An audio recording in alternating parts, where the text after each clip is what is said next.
Predzadnji dan mog života na moru. Skužila sam da vam nikad nisam objavila kako sam se spremala i ispričala koliko sam stvari morala baciti ili dati. Jer kad 9 mjeseci živiš na brodu i skupiš svakakve gluposti, najviše odjeću u mom slučaju, i onda to sve trebaš spremiti i složiti u doslovno 4 kofera sveukupno, nije baš najlakša stvar na svijetu. Ovo je vlogić mog predzadnjeg dana na moru, kad sam se spremala, pozdravljala sa brodom, slagala cijeli svoj život u 4 kofera i mentalno pozdravljala sa svojom kabinicom koju sam jako voljela. Sad sam evo na novom brodu koji ide po svijetu i sjećajući se ovog prošlog broda, jako je lijepo imati ove videe i prisjetiti se najljepših trenutaka i najljepših dijelova broda. Ovaj dan sjećam se da smo se dogovorili da ćemo popiti koktele skupa i nekako se pozdraviti, ja s mojim prijateljima u solarijumu. Najbolje prijatelje naravno da sam stekla u svom odjelu iz kazališta. A kad radiš ovaj posao, show često zna biti isti, odnosno moguće da ću nekad u životu opet igrati u istom showu. No problem je kad skužiš da nikad više nećeš ovaj show raditi sa ovim ljudima na ovom mjestu. Genijalna stvar kad radiš na kruzeru je da upoznaš toliko ljudi iz raznih dijelova svijeta. Ali naravno da ti ugovor ne traje za uvijek i da ja ne živim za uvijek na brodu i da tome svemu jednom dođe kraj. Stvarno ste zavoljeli mog najboljeg prijatelja Archija na ovom profilu. Archie je iz Engleske i već smo se tad predzadnji dan broda dogovorili da će mi doći posjetiti me u Hrvatsku na tjedan dana. Puno ostalih mojih prijatelja u kazalištu su ili Englezi ili Amerikanci. A jednom kad ti ugovor završi, prijatelji iz Amerike teško da ću brzo vidjeti. Zato smo se ovaj dan pozdravili, prisjetili svih lijepih trenutaka i svemiru zahvalili na svemu. Je li vama teško s prijateljima koji daleko žive? Ja mislim da ako je pravo prijateljstvo, da ćemo se vidjeti opet.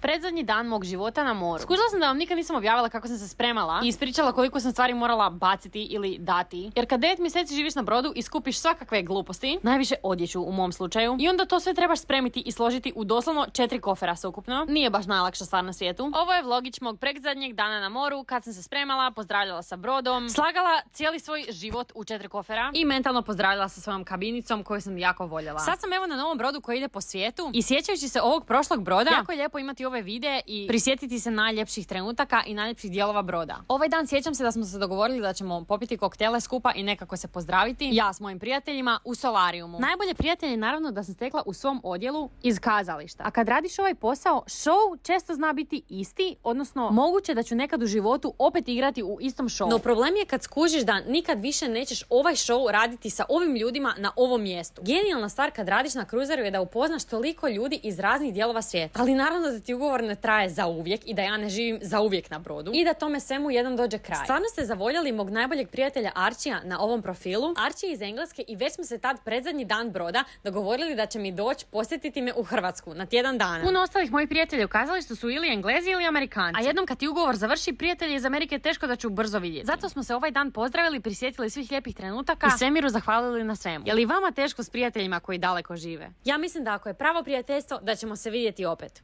Ja mislim da ako je pravo prijateljstvo, da ćemo se vidjeti opet.